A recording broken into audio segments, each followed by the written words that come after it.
पूर्ण परमात्मा पाप कर्म दंड को भी काट सकता है। अभी तक जिस भी संत व महापुरुष से मिले, उन्होंने यही बताया कि पाप कर्म फल भोगने से ही समाप्त होगा।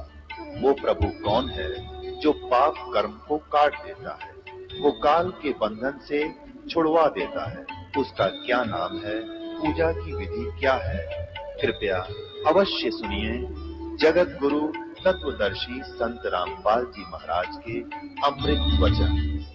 लाला प्रताप सिंह सेठ वो कहता है कि मैंने भी कई बार बुकी का हाथ जोड़ के गुरु जी से आदेश मांगा था, तो मेरी अकल काम ना करे थी, कोई भीड़ पड़े थी, दिक्कत होती, दुख होता मुझे।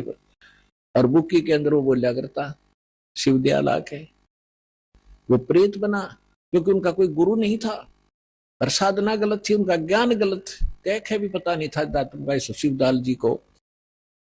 इनकी एक पुस्तक है, आपको दिखाएंगे, जिसमें उनके वचनों की जो कॉपी कर रखी है, सैकड़ों वर्ष इसको पढ़ते हुए आ रहे हैं। सारवचन राधा स्वामी वार्तिक भाग 1, उसमें स्पष्ट लिखा हुआ है वो कैसा ज्ञान रखता था। वही सतलोक, वही सचखंड, वही सत्सारनाम, वही सतपुरुष, वही सतनाम। खाक था इनके पास। तो झूठे गुरु अमर गए, वो हो गए भूत मसान, और परमात्मा सहशरीर आए थे, सहशरीर गए थे कबीर परमेश्वर। और उनसे प्राप्त महापुरुष भी ऐसे ही बहुत आसानी से शरीर छोड़कर गए और मुक्ति हुई। फिर क्या बताते हैं परमात्मा, सतगुरु पुरुष कबीर का विकम पंथ बैराट, शिव सन का दिक धावे ही ये मुनि जन जो बाट। ये सतगुरु पुरुष परमात्मा, सतगुरु पुरुष कबीर। अब गरीबदास जी ने दोनों ही कंसेप्ट क्लियर कर दिए, सतगुरु और पुरुष माने परमात्मा। ये सतगुरु रूप में आए परमात्मा कबीर जी। सतगुरु पुरुष कबीर का विखम पंथ बैराटे, शिव सन का दिक धाम ही मुनि जन जो है बाट। कि इस भक्ति मार्ग पर, बाट माने मार्ग पर, शिव सन का दिक, शिव जी ब्रह्मा विष्णु और सनक सनातन सनकादिक ये सारे और मुनिजन इसी भगवान वाले मार्ग पर चल रहे हैं, लेकिन यथार्थ मार्ग पर ना जाकर वो कुमार्ग पर, यानी इनकम्प्लीट साधना कर रहे हैं, काल की दाल में है। सुर नर मुनिजन 33 करोड़ी, ये सब बंधे सभी काल की डोरी। सुर देवता, नर साधक, मुनि ये ऋषि जी कहते सभी ये काल की ही साधना करके, ब्रह्म तक की साधना करके इसी के जाल में फंसे हुए। शंख सुरग पर सैल है, शंख सुरग पर धाम, ऐसा अजरज देखिया वहां बिना नीम का गाम। बिना नीम के नगर में ये बसते पुरुष कबीर, शिव ब्रह्मा दिख थकत है कौन धरे जा धीरे। लख लख योजन उड़त है ये सुर नर मुनि जन संत, ऊंचा दाम कबीर को कोई न पावे अंत। कहते हैं साधक ऋषि मुनि देवता लाखों योजन तक समाधि से जाते हैं और फिर उसी को अंतिम उपलब्धि मानकर वापस आ जाते हैं। उस परमेश्वर का धाम तो बहुत दूर है, बहुत दूर। वहां जाने की विधि दास को पता है या परमात्मा को पता था, या जिन महापुरुषों को भगवान मिले उनको पता रहा, उससे ही आप वहां जा पाओगे।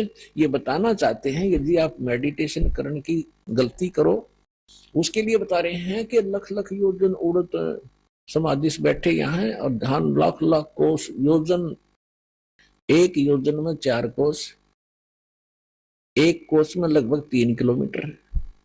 अब एक योजन लगभग 12 किलोमीटर का, कहते 12 लाख किलोमीटर तक ऊपर चले जाते हैं साधना से, और भी घरे लाख लाख, और उनको कुछ नहीं प्राप्त हुआ।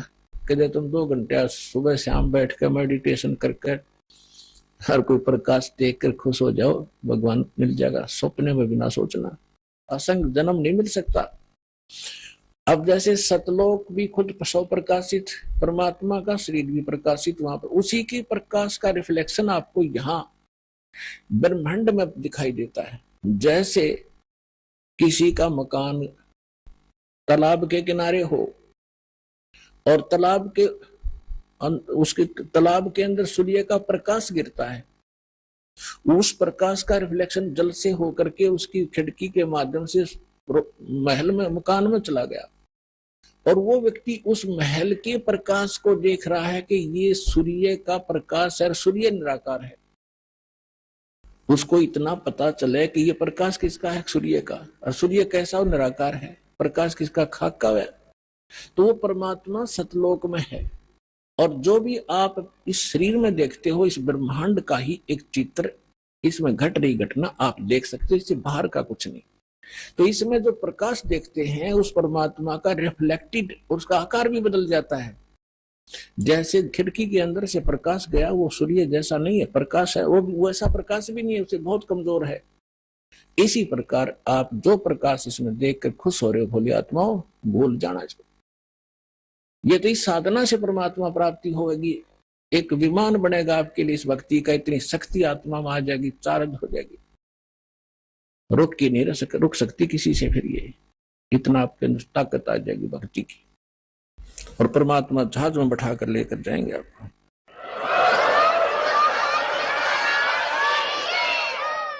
अब जो भक्ति की शक्ति है वो आपको डगमग नहीं होने देगी, यहां नहीं रहने देगी, जहाज में टके रहोगे तुम।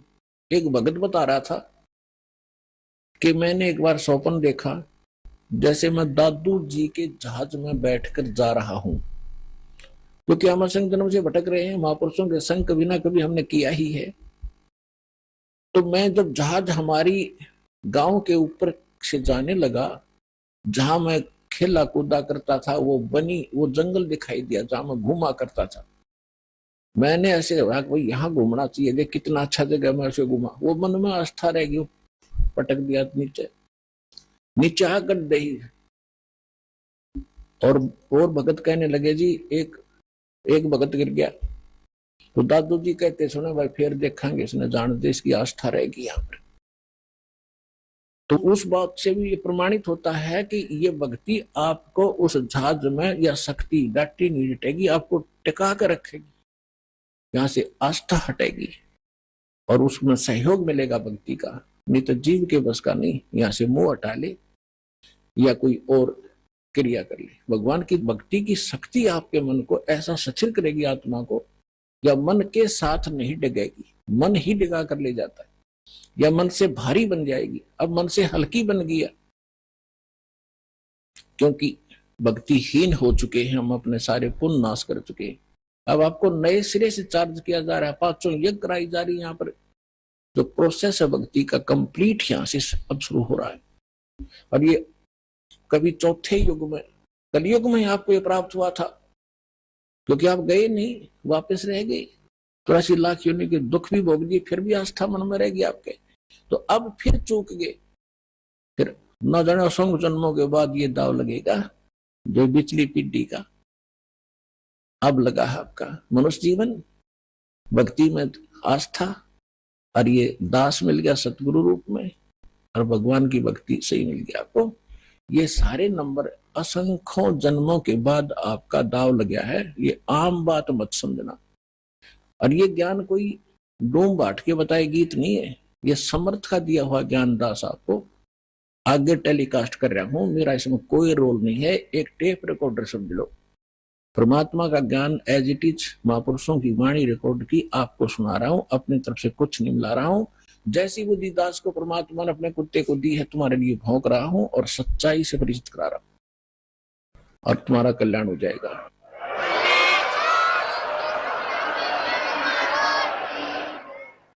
और इसको दृढ़ता से मान लेना, दास जो वचन कहे उसको फाइनल समझ लेना, इसमें अग्रम अग्रम नहीं रखना, तभी आप सफल हो पाओगे। क्योंकि इस अग्रम अग्रम यानी शंका के नाश करने के लिए इतने प्रमाण दिए जाते हैं, इतने महापुरुषों के उदाहरण दिए जाते हैं, उनकी गवाही आपके रूबरू की जाती है, क्योंकि हम अज्ञान में सने पड़े हैं। और भक्तिहीन हो गए, जल्दी से सेट नहीं हो पाती है भक्ति। तो इसलिए आपको सत्संग में बुलाया जाता है। सत्संग में आने से बहुत से पुण्य आपको प्राप्त होते हैं, आपको पता नहीं। अब माता पिता बच्चों को कभी कोई चीज खिलाती है, कभी कोई खिलाती है, कोई विटामिन की खिलाती है। तो क्यों खिलाते हैं? ताकि इसका शरीर स्वस्थ रहे और जल्दी युवा हो। तो ये सब साधन आपको इस आत्मा को दृढ़ करने के लिए, मजबूत बनाने के लिए ये करवाए जा रहे हैं। सतनाम के जाप से ये बाजे अनहद नाद, तोबा पुरुष कबीर की ये छूटे सभी उपाद। अब उपाद माने ये बेमतलब की बकवादें जो आप कर रहे हो, ये करण की कोनी। जैसे किसी पंथ में आपने देखा 4 क्रिया बताते हैं, ये सतपाल जी उसका हंसा देश वाले उसका भाई बाल योगेश्वर कहें, जिसको प्रेम नाम है उसका, ये क्या बताते हैं? 4 क्रिया बताते हैं। अकल देखो इनकी।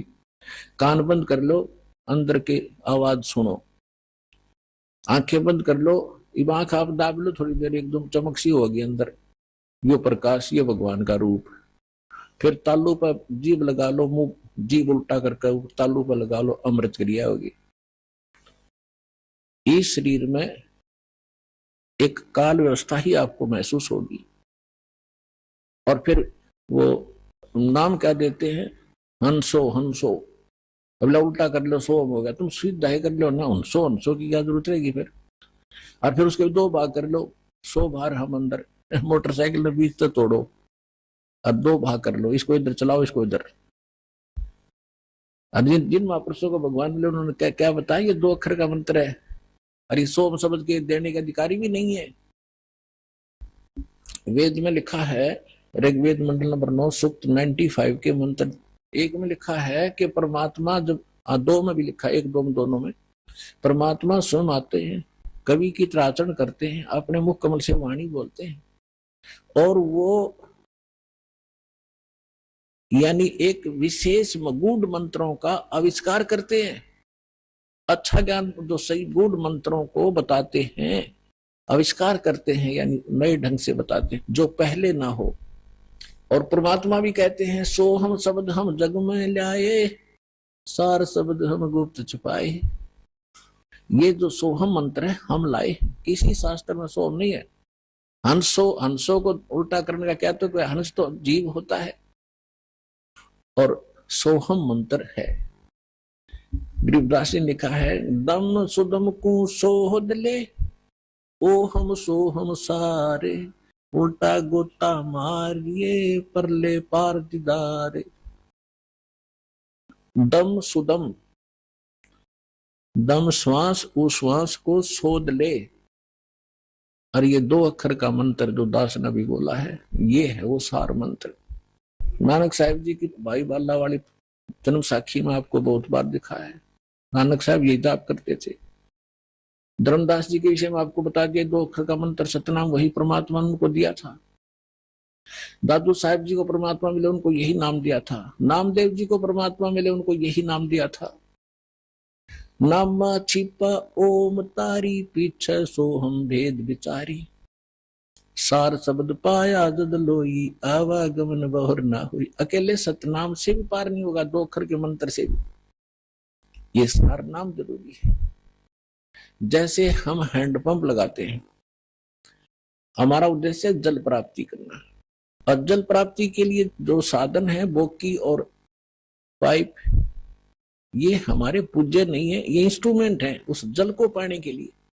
परमात्मा प्राप्ति के लिए ये मंत्र जो है, ये हमारे पूज्य नहीं है, ये हमारे इंस्ट्रूमेंट है। ये मंत्र उस परमात्मा को पाने के लिए, तो हम श्वास उश्वास से इनकी बोकी लावांगे। और बोकी का काम है, जहां जल है वहां तक पाइप पहुंचा दी।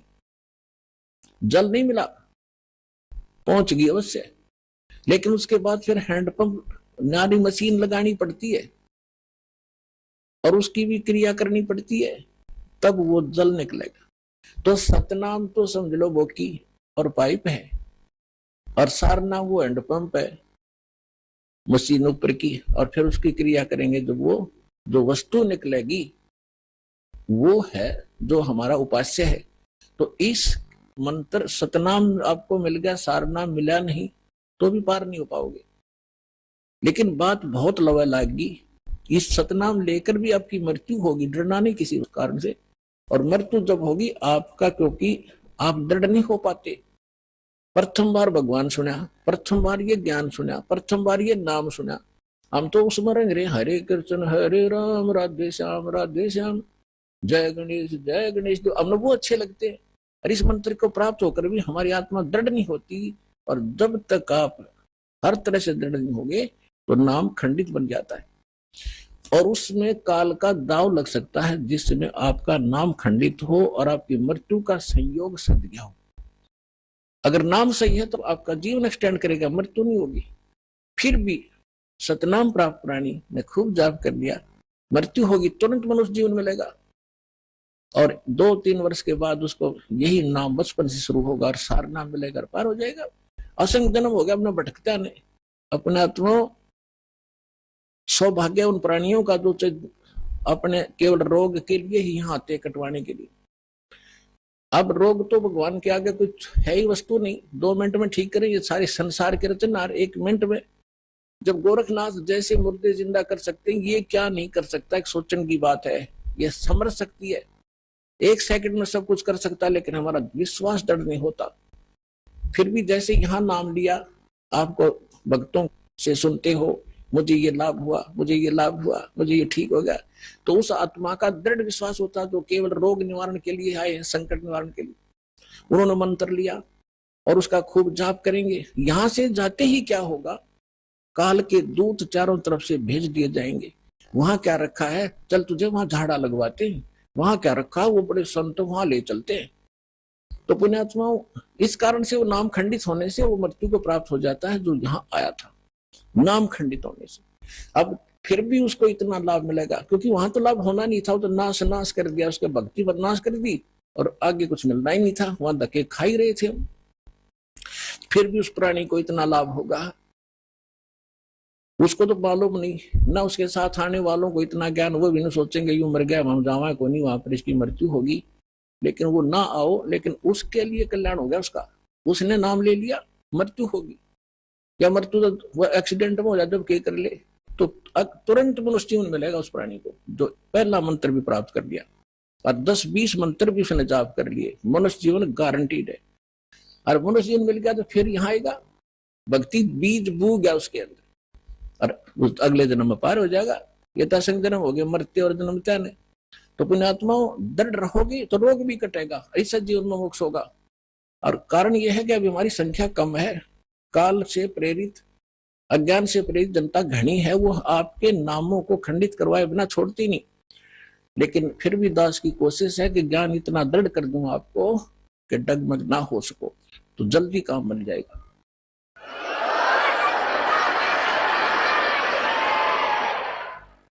कहते हैं, अब जैसे प्रसंग चला था, जैसे कान बंद करके धुन सुनते हैं, धुन कि हमें धुन सुनती है और धुन। अब नाम तो तुम जाप क्या करते हो और धुन सुनने का दावा करते हो, हमने सतलोक वाली सुनगी।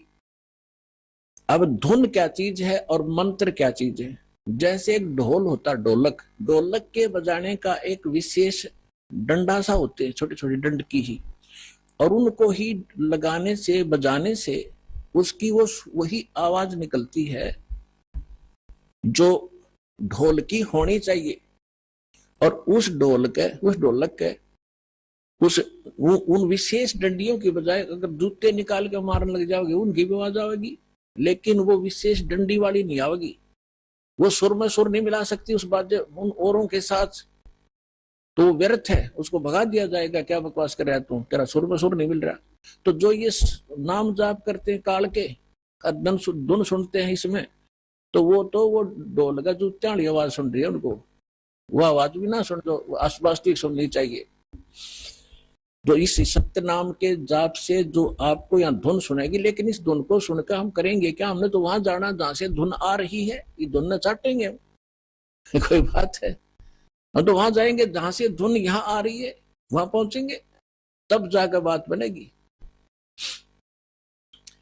अब जैसे ये संसारिक लोग ढोल ढाल बजाते हैं कब, जब विवाह होता है। अब हम गांव के बाहर बैठ के ढोल सुने जाको, ढोल सुने भाई, तो क्या वहां लड्डू जलेबी मिल जाएंगी? लड्डू जलेबी तो वहां मिलेगी जहां वो ढोल बज रहा है, वहां जाना पड़ेगा। तो इस प्रकार हमने सतलोक जाना पड़ेगा, वहां सब सुख प्राप्त होंगे। इस धुन से कोई लाभ नहीं, बजो सुनो ना सुनो, आपको जो मंत्र दे दिया इसे अपने आप वो बज रही है, अपने आप सुर खुलते चले जाएंगे। इसमें असंख्य धुनें हो रही शरीर के अंदर, वो धुन न्यारी है इनसे। कोई है रे पुरले पार का, जो भेद कहे जनकार का। गरीबदास जी कह रहे हैं कोई है उस परले पार का, यहां मुझे बताओ, और वो धुन का भेद बताओ, जो धुन वहां है परले पार यानी सतलोक में। ये नकली धुनें हैं, यहाँ पर जो तुम सुन रहे हो ये धुन वो नहीं है। गरीबदास जी क्या कहते हैं, कोई है रे परले पार का, जो भेद कहे झनकार का। कोई है रे परले पार का, परले पार यानी सतलोक में कोई गया हुआ वापस आया हुआ हो तो बताओ मुझे। ये खुद होकर आए थे, उस धुन को सुनकर आए थे, कानों से सुनकर आए थे। कोई है रे परले पार का, जो भेद कहे झनकार का। झन मानुष, झनकार मानुष धुन का। वारही गोरख वारही दत्त, वारही धरु प्रहलाद अर्थ। ये तुम्हारे गोरख भी इधर ही, वारवन उर्ली साइड। वारही गोरख वारही दत्त, दत्त मान दत्तात्रेय जी, और ध्रुव और प्रहलाद ये सभी इधर ही हैं, काल के ही जाल में है। वारही गोरख वारही दत्त, वारही ध्रुव प्रहलाद अर्थ। वारही सुखदेव वारही व्यास, वारही पाराशर प्रकाश। वारही दुर्वासा दरवेश, वारही नारद सारद शेष। वारही भर्तरी गोपी चंद, वारही सनक सनंदन बंद। वारही ब्रह्मा वारही इंद्र, वारही संस कला गोविंद। वारही शिव शंकर जो संभ, वारही धर्मराय आरंभ। वारही धर्मराय धरधीर, परम धाम पहुंचे हे कबीर। रग यजुषाम अथर्ववेद, परम धाम निलय हा भेद। अलल पंख अगाध भेव, जैसे कुंजी सुरती से। वार पार थे हाना था, गरीबदास निर्गुण निगाह। अब क्या बताते हैं आदरणीय गरीबदास साहिब जी, परमात्मा से परिचित होकर सतलोक में वो धुन सुनकर वापस आए, तो वो कह रहे हैं कोई हैरे परले पार का, जो भेद कह उस धनकार का।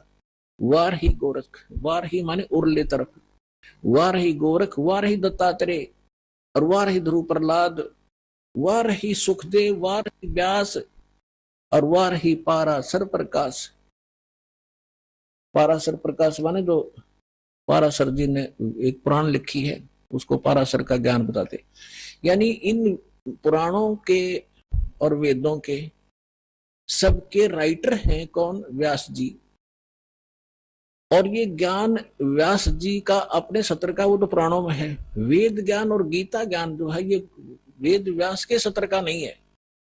वेद व्यास जी के अंदर एक ऐसी एक गुण दृष्टि दे दी जाती है, दिव्य दृष्टि, जो भी हम वचन शब्द बोलते हैं ये कभी नाश नहीं होता। ये ब्रह्मांड में घूमता रहता है, पूरे के पूरे सेंटेंस घूमते रहते हैं। अब भाषाएं बदलती रहती हैं, जिस कारण से वो आज ऋषि नहीं समझ पाते। तो परमात्मा एक ऐसा गुण देता है अपने ज्ञान को लिपिबद्ध कराने के लिए, जो वेद व्यास में दिया था। और उन्होंने वेदों को जो भी जैसा था एज इट इज लिख दिया, उसमें अपना कुछ भी नहीं मिलाया। फिर उससे हट करके पुराण भी उन्होंने जिसने जैसा बोला था, गीता ज्ञान जो श्री कृष्ण के अंदर से काल जो बोल रहा था उसको व्यास जी नहीं पहचान सके। श्री कृष्ण में जो काल बोल रहा था, श्री कृष्ण के शरीर का प्रयोग करके जो वार्ता अर्जुन और उस श्री कृष्ण के मुख से बोल रहे उस ज्ञान की हुई थी, वह जो भी थी एज इट इज लिख दी उसने। जो संजय ने बोला, धृतराष्ट्र ने बोला, फलाने ने बोला, वो सारा कुछ लिख दिया। इसमें इसका अपना कोई रोल नहीं। और इसका रोल होता फिर ये, इसमें पूछता है ये देवी पुराण के अंदर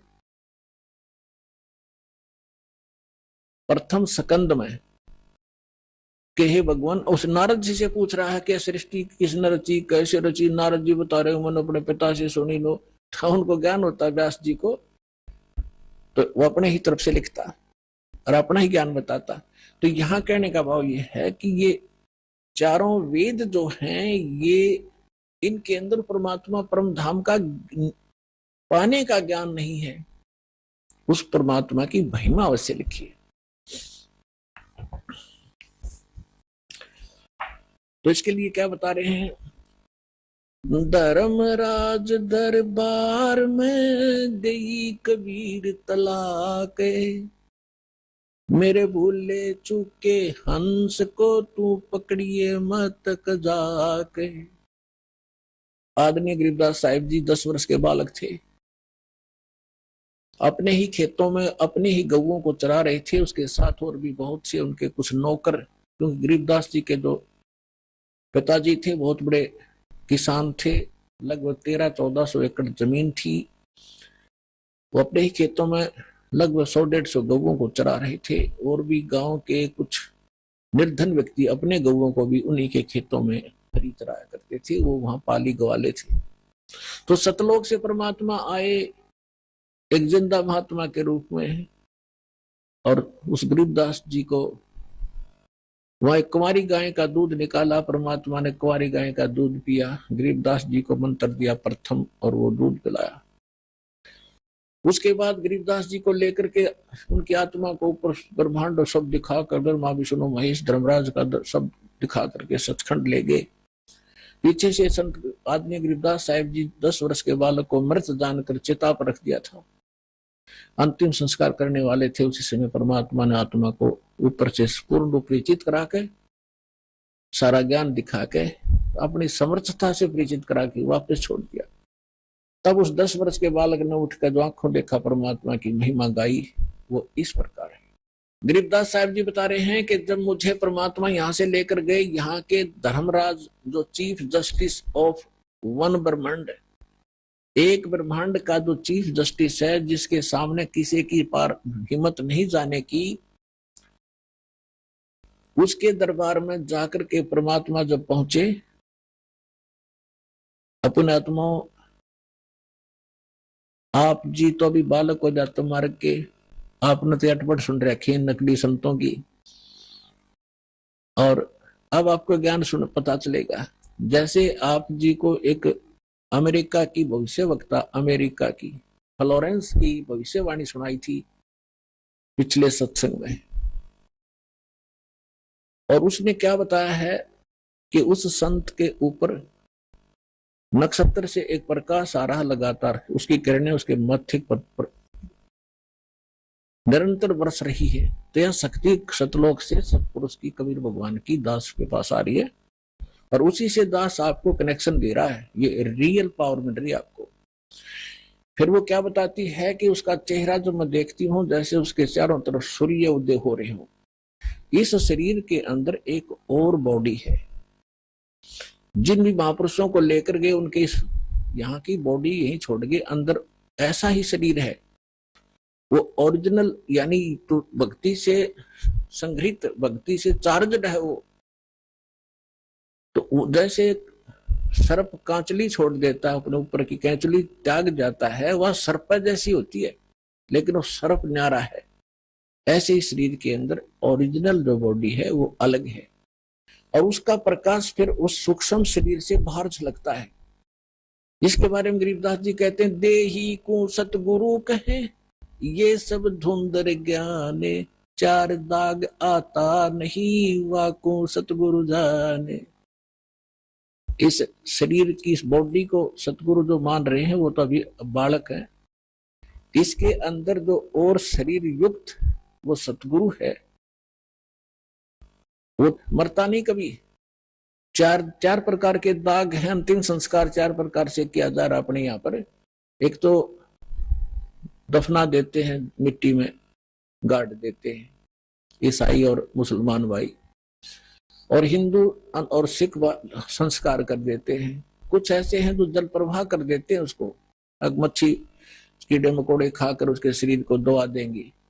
और कुछ क्या करते हैं, एक मचान बना देते हैं ऊंचा, उस 100 को उस पर डाल देते हैं, पशु पक्षी ऊपर के पक्षी आदि खा लेते हैं। तो 4 प्रकार से अंतिम संस्कार यानी दाग दिया जाता है।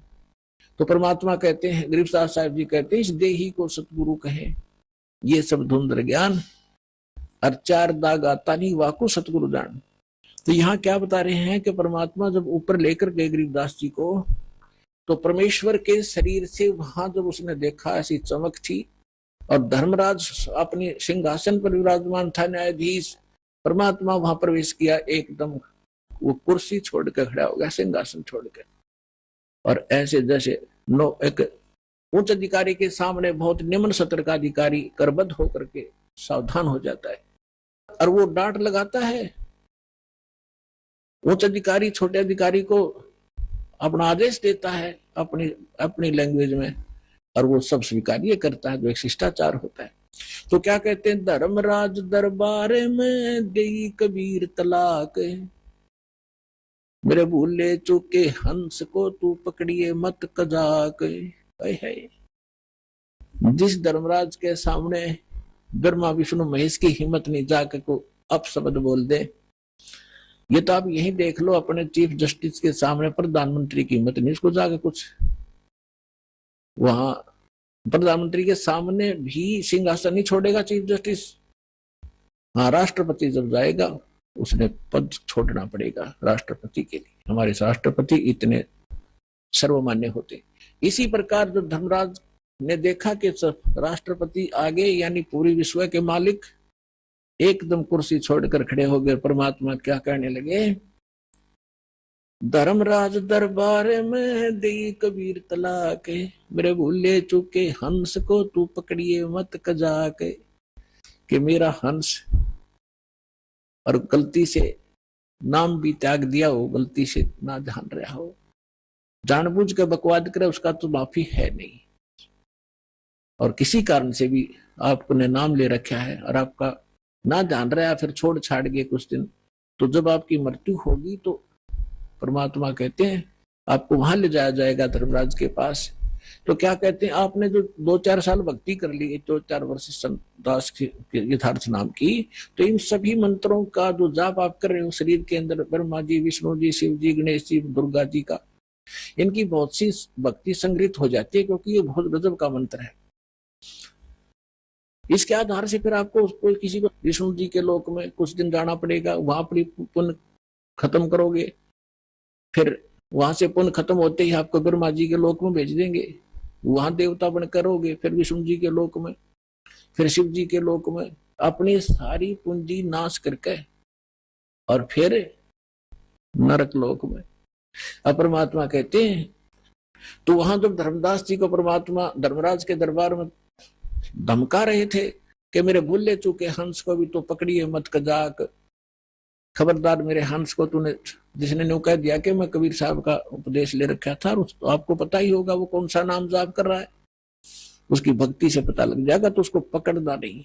फिर क्या कहता धर्मराज, क्या कहते हैं, बोले पुरुष कबीर से धर्मराय कर जोड़े, तुमरे हंस को पकड़ू नहीं मन 2 ही लाख करोड़े।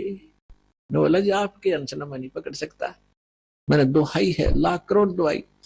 फिर क्या बताता, अपनी व्यवस्था, अपनी मजबूरी बता रहा है कि यहाँ का विधान है, जैसा कर्म जिसने किया है वो भोगना पड़ेगा। अब मेरे वो कागजों में होगा, तो यहाँ तो परमात्मा इस लिखत का हिसाब चलता है, जैसने जैसा कर्म किया वो भोगना पड़ेगा। आपकी शरण माने से पहले उस प्राणी ने जो आपसे बिछुड़ गया, उसके पाप भी होंगे पुण्य भी होंगे, तो मुझे तो दोनों का ही दंड देना पड़ेगा। तो परमात्मा क्या कहते हैं, धर्मधारी जारी नरा और भांग तमाकू खाई, यानी पहले कितनी गलती कर रखी है, मद आहारी शराब पीने वाले, यानी और भी बहुत सी गलतियां जो कर दी हो, तमाकू भांग खाते हो, और पर्दा राग पर घर तके, दूसरे की पत्नी में पूरी नीत रखते हैं, दूसरे के घर को तकते हैं, यानी चोरी दाव लगाते हैं, उनको पकड़ूं के नहीं, आपकी शरण में आने से पहले जिन्होंने जो गलतियां ये कर रखी हैं दाता, उनको पकड़ूं के नहीं। मदहारी जारी नरा जो भांग तमाकू खाही, पर दारा पर घर तक जिनको लो अकनाही। धर्मराय विनती करे सुनियो पुरुष कबीर, हे भगवान कबीर सुनियो, जिनको तो पकड़ने पड़ेंगे और जड़नी पड़े जंजीर। अब परमात्मा क्या कहते हैं, कर्मों से तीरथ हैं अब हैं जो शरण कबीर, जिनको निश्चय मारे हूं और काटो बल तकसीर। यानी परमात्मा क्या कहते हैं, पहले किए सो बकस हूं आगे करे ना कोई, गरीबदास कबीर कहे धर्मराय सो नाम रटे मम सोई। ये करम ब्रह्म ब्रह्मंड के मैं पल में करहूं नेश, जिन हमरी दो ही दी सो करो हमारे पेश। अपने आत्माओं अध्यात्म ज्ञान का तभी छींट भी नहीं थी अपने पास। इस जैसे आप देखते हो प्रत्येक देश में, प्रत्येक देश का एक राजदूत भवन होता है, ऐसे ही परमात्मा ने प्रत्येक ब्रह्मांड में अपना एक राजदूत भवन बना रखे।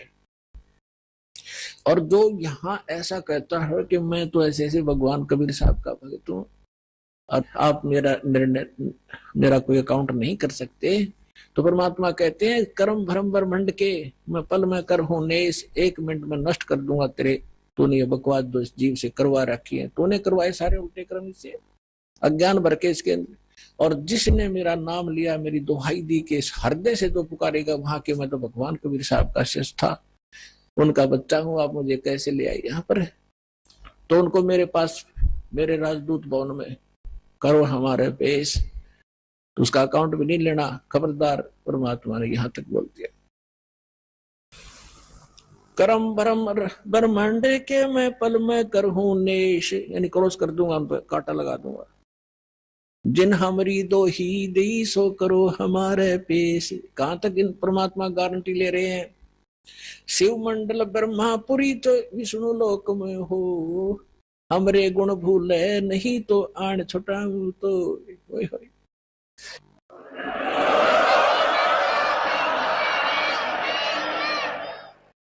गुणात्माओं, आप ऐसे समर्थ की शरण में आगे हो, आपका कोई कुछ नहीं बिगाड़ पाएगा, लेकिन आप सावधानी बरतना, दृढ़ रहना, संसार के इस बहाव में बहना नहीं। तो कितनी गारंटी दे रहे परमात्मा। जैसे दास बहुत बार बताता है, शिव मंडल ब्रह्मापुरी में कौन जाओगा, वो भोला जाएगा जिसने 1-2 वर्ष 4 वर्ष या नाम लेकर सारी साधना कर ली, वो उसका पुण्य इकट्ठा हो गया प्रत्येक मंत्रों का। अब वो फिर उसको काल कैसे ठगेगा, विष्णु लोक में जाएगा, विष्णु जी के मंत्र आपको दिए जाते हैं, इतना गजब का मंत्र है, एक का मंत्र का घना लाभ रहता है, 108 डेली करते हो, तो वहां जाके विष्णु के लोक में आपका अलग से व्यवस्था की जाएगी। इतने धनी हो गए आप इस मंत्र से। और विष्णु के लोक में देवता बन जाओगे, रेस्ट हाउस में, वहां रेस्टोरेंट बना रखा है जैसे स्वर्ग के, इसका वहां रहोगे और जेब कटेगी आपकी। और आपका वहां ये गुण याद आ जाए कि हम तो गलती कर गए, हमने तो पूजी अपनी खराब नहीं करनी थी, हमने तो इस सतलोक जाना था, या गलती बन गई। कहते वहां भी अगर हृदय से पुकारेगा दो व्यक्ति, जो गुरुद्रोही ना हुआ हो, गुरुद्रोही वो होता है नाम भी छोड़ जा और गुरु जी की निंदा करता अंडे जगह जगह घूमे, वो उसका तो नाश परमानेंट हो गया, वो तो खत्म सदा के लिए, कभी मनुष्य जीवन भी नहीं पाएगा आगे से, बहुत युगों तक। और जो वैसे अनजानपने में या गफलत काल करवाई देता कोई ना कोई, वो व्यक्ति, और वहां जाकर इस ज्ञान से उसको जरूर आभास होगा कि हमने तो वहां जाना था और यहां हम के बन गए। पुण्यात्माओं, आप देखना, मन की बकवाद है चाहे आप प्रधानमंत्री बन जाइए, फिर भी आत्मा भूखी नजर आओगी आपको कि कोई और वस्तु और है जो इसे हटकर भी चाहिए हमें। तो वहां जाकर के वो आभास होगा कि हमने तो वहां जाना था और ये तो हमने ये सुविधाएं तो प्राप्त नहीं करनी थी, ये तो हमारा नाश हो रहा है। कहते वहां भी तो हृदय से पुकारेगा परमात्मा, कबीर जी हे सतगुरु गलती बन गई मुझ नीच से, छुटवाओ मुझे।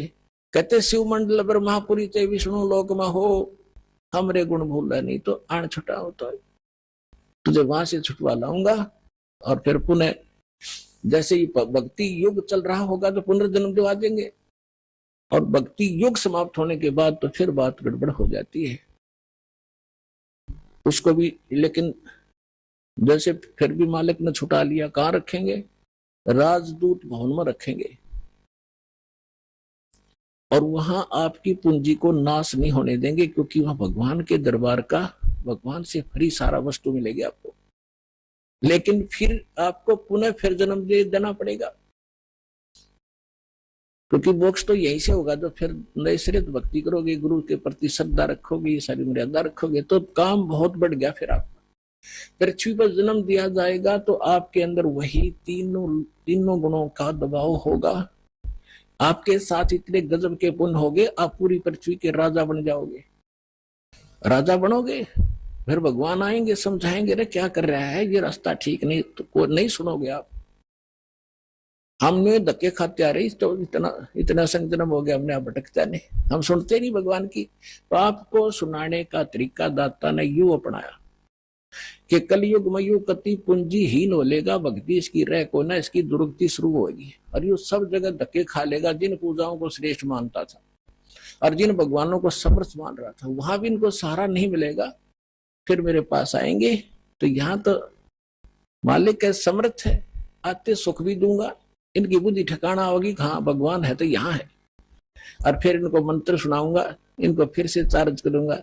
लेकिन पुण्यात्मा वो समय घना बढ़ा दिया आपने, तो यह गलती इब का ना करियो। नाम लो, दृढ़ रहो और भक्ति करो, कल्याण करवाओ।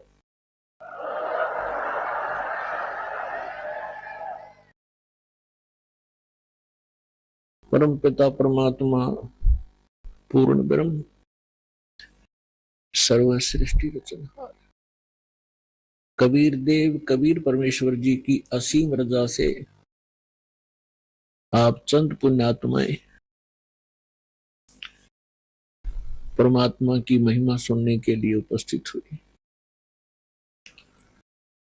जिन पुण्यात्माओं पर परमात्मा की विशेष रजा होती है, उन्हीं को इतना समय मिलता है, अन्यथा ये काल भगवान इस प्राणी को अपने जाल में ऐसे तरीके से फंसा चुका है कि इस जीव को मृत्यु तक ये आभास नहीं होता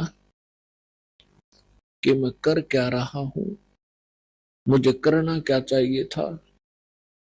जिस संपत्ति को मैं जोड़ रहा हूं, जिस परिवार को मैं अपना मान बैठा हूं, जिस स्थान को मैं अपना समझता हूं, इसमें मैं रहूंगा कितने दिन।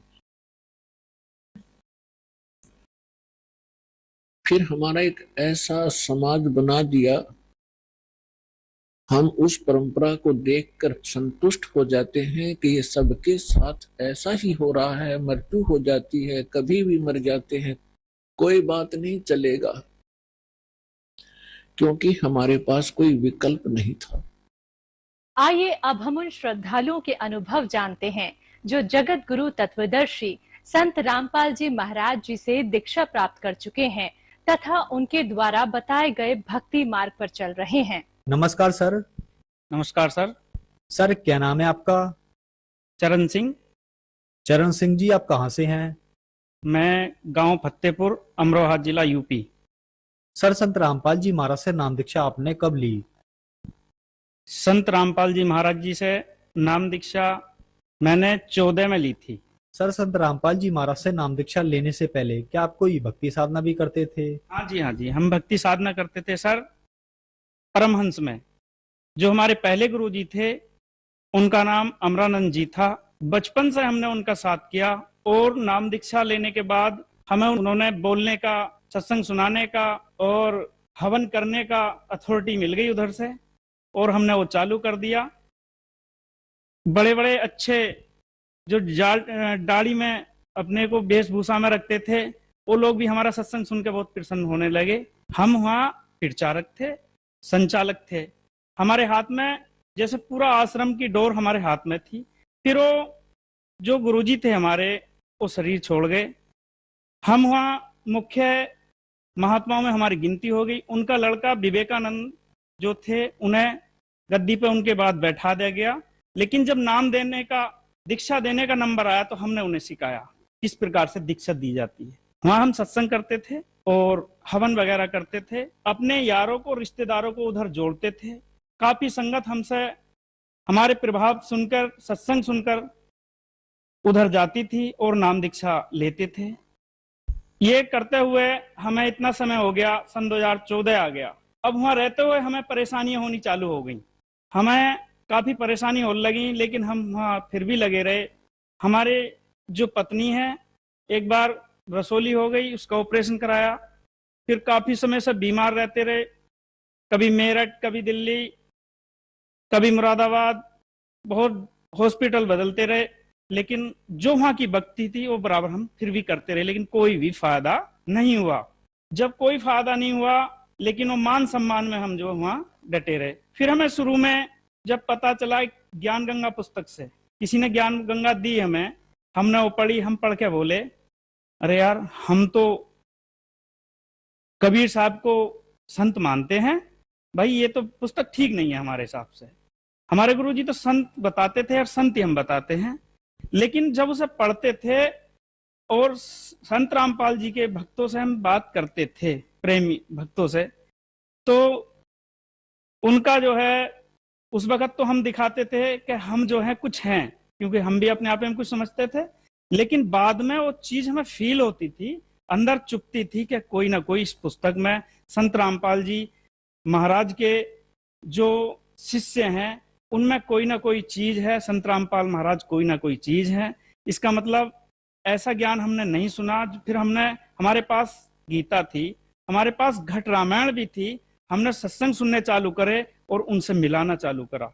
जब मिलाना चालू करा तो हम जो है बहुत परेशान के, यार हम वहां जुड़े हुए हैं, हमें इतने लोग जानते हैं, हमने इतने लोग वहां जोड़ दिए, वो लोग क्या कहेंगे, और यहाँ भक्ति पूरी है नहीं। हम बड़े जो है दुखी होने लगे इस बात से मन में। फिर हम संत रामपाल जी का सत्संग सुन के उधर सुनाते थे जाए। जो बात इधर सुनी वो बात उधर सुनाई और लोगों को और बढ़िया लगने लगा। तो फिर हमारे 2 बच्चे हुए, दोनों अपंग बच्चे। अब हम बड़े चक्कर में, लोग कहने लगे, भाई तुम तो सत्संग सुनाते हो, तुम तो परमहंस में जाते हो, तुम्हारे अमरानंद गुरु हैं, तुमने तो बड़ी उनकी बढ़ाई करते हो, तुमने तो सब लोग जोड़ दिए, तो फिर तुम्हारे बच्चे ऐसे क्यों हुए? और हम कह देते, ये तो हमारा कोई पुराना संस्कार है, बस यही जो सुनते थे वो सुना देते थे। फिर हमें पता चला, जब गुरु जी का, रामपाल जी का सत्संग सुनना चालू करा, कि ये हमारी भक्ति ठीक नहीं है। इस करते फिर हमें और भक्त मिलने चालू हो गए। एक इधर आदमपुर साइड से 3 भक्त हमें मिले, जो कि संत रामपाल महाराज जी की हमने पुस्तक पढ़ रखी। उनसे हमारी बहस होगी, बहस करने का हमें पहले से ही, बचपन से ही आदत पड़ी हुई थी। हम उस पुस्तक का उन्हें पहले ही बताया देख रहे हैं, तो अपने आपे को समझ गए कि हम इन्हें हराई आए, संत रामपाल जी के शिष्य को। लेकिन वो हमारी बेवकूफी की थी, क्योंकि हम उस पुस्तक से ही उन पर ही ढाल बना दियो। बोलने की एक्सपीरियंस पहले था, सत्संग सुनाते ही थे, लेकिन अंदर फील रही। फिर हम सन 2014 में संत रामपाल जी के पास पहुंचे, उन बच्चों को लेकर। ज्ञान तो हमें पता चल चुका कि ऐसा ज्ञान किसी के पास नहीं है। हम भटके हुए हैं, लोगों को भटका रहे हैं, ये हमारी जो है मूर्खता है। हम उधर पहुंचे, अपने जो हमारे अपंग 2 बच्चे थे हम उन्हें लेके पहुंचे, लेकिन दिल में यही रहा कि हमारे गुरुजी तो दूसरे हैं। हम वहां पहुंचे, हिसार बरवाला आश्रम, वहां पहुंच गए गुरुजी के पास। तो सर जी, वहां जब उन्होंने हमारा फार्म भरने का कहा, तो हम बोले, भाई हम तो दूसरी जगह से जुड़े हुए हैं। हमें तो मन में यह था, एक बार दिखा देंगे, भक्ति तो हम कर ही रहे हैं, शायद इससे आगे कोई नाम ना हो। लेकिन वो बोले, आपको तो फार्म भरवाना पड़ेगा जब गुरुजी से मिलना है। तो हमने फार्म भरवा लिया। फार्म भरवा के हम नाम दीक्षा ले ली संत रामपाल जी गुरुजी से। सर, संत रामपाल जी महाराज से नाम दीक्षा लेने के बाद आपको क्या लाभ प्राप्त हुए? भगत जी, लाभ तो जरूर प्राप्त हुए, लेकिन हमारी थोड़ी कमी रही। हम रामपाल जी गुरुजी के सामने जब पहुंचे, तो हमने तो ये सोच रखा, ये बच्चे दिखाने हैं हमें ये जो है क्लियर, हमने गुरु नहीं माना उन्हें, ये हमारी जो है अल्पज्ञता थी। हम उधर से दीक्षा लेकर हमने जो मंत्र बताए वो जपे, लेकिन वो पिछले भी जपे, तो वो सांस में सुमरन है, उससे बड़ा थोड़ा ही है, हमें पूरा पता नहीं था। फिर हमने सब कुछ छोड़ दिया और अपने हुई मान सम्मान में, और महाराज जी गुरु जी पैर छूते थे, 500-500 रुपए देते थे और सत्संग सुनते थे हमारा, और हम जो है हवन करते थे। जो हम सत्संग सुनते थे उसकी बाणी, उनके संत रामपाल जी गुरु जी की बाणियों का जो है उसका असर होता था। फिर हमने अपने मोबाइल लिया, इंटरनेट देखने चालू करे, इंटरनेट पर गुरुजी के सत्संग सुनने चालू करे, फिर आंखों से आंसू निकलने लगे। मैंने की तहना ये क्या करा, जब लोगों के इंटरव्यू सुने, गुरुजी की बाणी सुनी, सुनाते हम पहले से गीता पढ़ते थे, वहां गीता में क्या बताते थे, जहां हम पहले जाते थे कि हे अर्जुन मैं तेरे लिए वो ज्ञान कह रहा हूं, तो वहां गीता ज्ञानदाता कहता है हे अर्जुन तू नहीं जानता मैं जानता हूं, तेरे और मेरे जन्म बहुत हो चुके हैं, तू नहीं जानता मैं जानता हूं। अब इस बात को हम भी सुनाते थे और सुनते भी थे, लेकिन जब संत रामपाल जी महाराज जी के वाणी सुनी हमने, उन्होंने कही कि इसके तो जन्म हो रहे हैं, मर रहे हैं, इसकी भक्ति करने से क्या फायदा है। ओह, दिमाग खुल गया। मैंने की बताओ, हम तो इसे बोलते थे और जो हमारे पहले वाले गुरु जी थे वो बोलते थे, लेकिन उन्हें पूरा नहीं पता। इसका मतलब संत रामपाल जी ही पूर्ण संत हैं, जो क्या सही तरीके से वेदों को जानने वाले, शास्त्रों को जानने वाले, इस संसार को मुक्त करने के लिए आए हुए हैं। हमने जो है सत्संग सुनने चालू कर दिए और फिर से विचार करा कि कैसे ही संत रामपाल जी से फिर से मिलेंगे और हम अब और कोई भक्ति नहीं करेंगे, अब किसी को हम और सत्संग नहीं सुनाएंगे, किसी के यहाँ हवन नहीं करेंगे और उधर किसी को नहीं जुड़वाएंगे। ये मन में धारणा बनी और हमने टटोलना चालू करा। फिर हमें पता चला कि ऐसे ऐसे जो है यहाँ मुरादाबाद में जो है गुरुजी का सेंटर चल रहा है, संत रामपाल जी महाराज जी का सेंटर जो है लगा हुआ है। हमने पता निकाला और हमने एक महात्मा जी थे वहाँ, निर्वानंद जी, जो हमारे गुरु भाई थे, उन्होंने अपने चेले बना रखे थे, उनसे कही, उनसे फोन पर समझाया और 2-4-5 व्यक्तियों को हमने गुरु जी के बारे में समझाया। मैंने की भाई सत्संग सुनो, सत्संग सुनो। ये बात हमारी चलती रही। जब ये बात चलती रही तो उन लोगों ने सत्संग सुना, सत्संग सुनकर उनके समझ में आया। उसी दौर में पहले तो हमने अपनी घरवाली के एक जो अपनी पत्नी थी हमारी, उसके एक रसोली निकलवा दी, उसके बीच में एक लाइपोमा हो गया। लाइपोमा मतलब चर्बी इकट्ठी हो जानी। बहुत इलाज कराया, वहां जाते रहे, लेकिन कुछ फायदा नहीं हुआ। अब हमने गुरुजी को, संत रामपाल जी को गुरुजी मानना चालू कर दिया ढंग के साथ। अब अपनी गलतियों का एहसास हुआ। हम मुरादाबाद में हमने ऑपरेशन के लिए भर्ती कर दी, वहां सब डॉक्टर फेल हो गए, बोले लाइपोमा नहीं निकल गया, और ऑपरेशन खुल गया लेकिन वो बवाल नहीं निकला। हम पे सूचना आई कि अपनी पत्नी को कहीं बाहर ले जा। हम बड़े परेशान। हमने संत रामपाल महाराज जी को तन मन धन से याद किया कि आज से मैं अपना गुरु, आपको अपना गुरु मानता हूं और संसार में किसी को नहीं मानता। अगर आप पूर्ण परमात्मा हैं, पूर्ण संत हैं, इस सृष्टि के तारणहार हैं, तो हे भगवान ये जो बीच में ऑपरेशन रुक गया है इसे पूरा करिए। तो जो डॉक्टर मना करके चला गया छुट्टी पे, अब छुट्टी हो गई, 5 बज गए थे। जब प्रार्थना करी तो डॉक्टर वापिस आया, आके उसने, वो परमात्मा ने, संत रामपाल जी महाराज ने भेजा और आके वो ऑपरेशन सफल हुआ। और पता चला हमें कि जो है ऑपरेशन सफल हो गया और डॉक्टर लौट कर वापिस आ गया। मैं इनकी गुरुजी आप धन्य हैं, संत रामपाल जी, आप ही जो है पूर्ण संत हैं, आप ही पूर्ण परमात्मा को बताने वाले हैं, इस संसार में कोई नहीं है। तो इसका हमें बहुत बड़ा लाभ हुआ और संत रामपाल महाराज जी की ही कृपा हुई कि वो ऑपरेशन सफल हुआ। अन्य तो खुले हुए ऑपरेशन को लेकर हम कहाँ जाते, हम तो बहुत परेशान थे अगर जो गुरुजी की शरण संत रामपाल महाराज जी की कृपा ना होती हम पे। अब उसके बाद एक लाभ और हुआ मुझे, ऐसे तो बहुत लाभ हुए भगत जी, लेकिन मैं आपको खास लाभ जो मोटे से हैं वो बता दे रहा हूँ। अब जो है मेरा वैसा पेशे से मैं डॉक्टर हूँ, डॉक्टरी का काम है और किसान है घर से। अब छोटे भाई ने गन्ना भर दिया ट्रॉली में, बोले आज आप लेकर जाओगे। मैंने कहा यार हमने तो बहुत दिन से ट्रैक्टर नहीं चलाया, रास्ता बहुत खराब है। वो तो भर के 50-60 कुंटल गन्ना और चले गए। लेकिन वो पीछे जो खिड़की होती है, एक डाला होता है, वो एक तरफ से लगा दिया, एक तरफ से खुला छोड़ दिया। अब जब गन्ना भरा गया तो फैल गया इतना। जब फैल गया हमने देखा रास्ता भी जो है खराब है, ट्रैक्टर भी बहुत दिन से नहीं चलाया है, तो ये तो रास्ते में फटनी है, किसी झटके में ट्रॉली की बॉडी अलग हो जाएगी। कई जने हमने इकट्ठे करे, वो भींचना चाहा, लेकिन उसमें जब इतना लोड था वो एक रत्ती भी नहीं डाले की तरफ बाड़ी हुई। हमने जो है छोड़ दिया और मालिक का संत रामपाल महाराज जी पे विश्वास करके राम मंत्र का सुमरन करते हुए हमने ट्रैक्टर चालू कर दिया। सहरे खच्चों में कच्चे बहुत गड्ढे, लेकिन वो चला गया। अगर जो हम गुरुजी के शरण में ना होते तो बीच में ही ट्रॉली फट जाती। हम मील पे पहुंच गए, हमें कोई ध्यान नहीं रहा, हम सुमरन में रहे।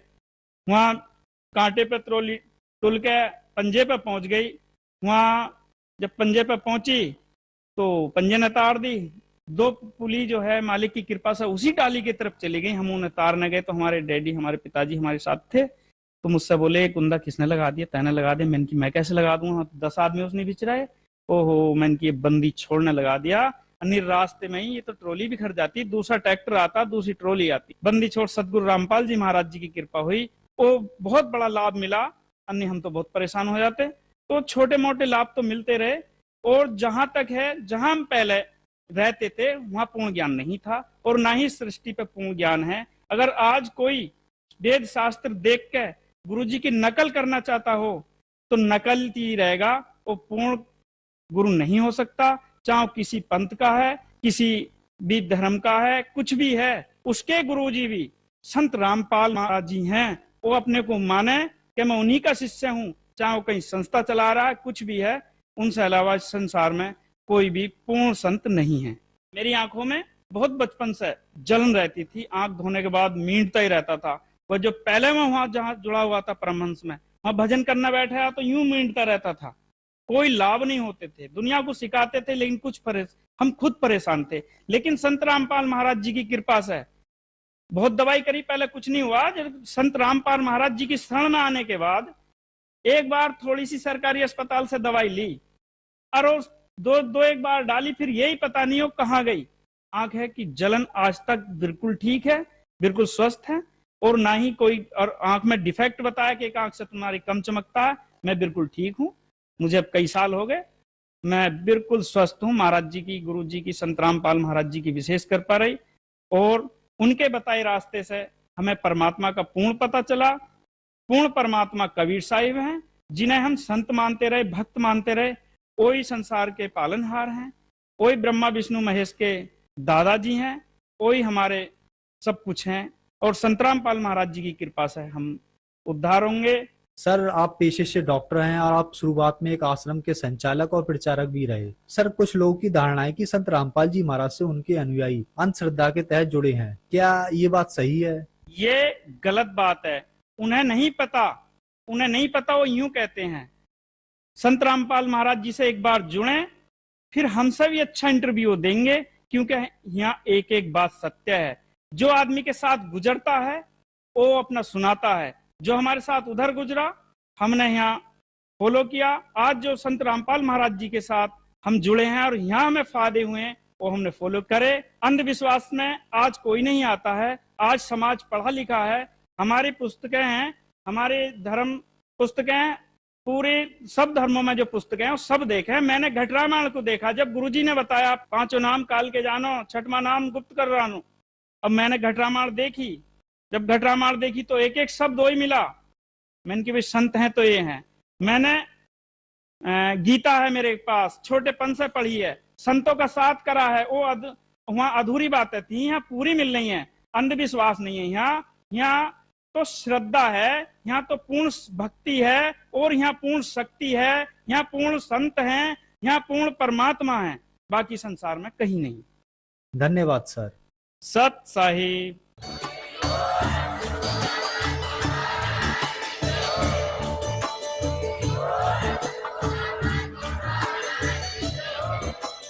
आप सुन रहे थे जगत गुरु तत्वदर्शी संत रामपाल जी महाराज जी के मंगल प्रवचन। अधिक जानकारी के लिए विजिट कीजिए हमारी वेबसाइट www.jagatgururampalji.org। संत रामपाल जी महाराज जी के शुभ आशीर्वाद से पूरे विश्व भर में 500 से भी ज्यादा नाम दीक्षा केंद्र हैं, जिन पर संत रामपाल जी महाराज जी द्वारा ऑनलाइन निशुल्क नाम दीक्षा दी जा रही है। अपने नजदीकी नाम दीक्षा केंद्र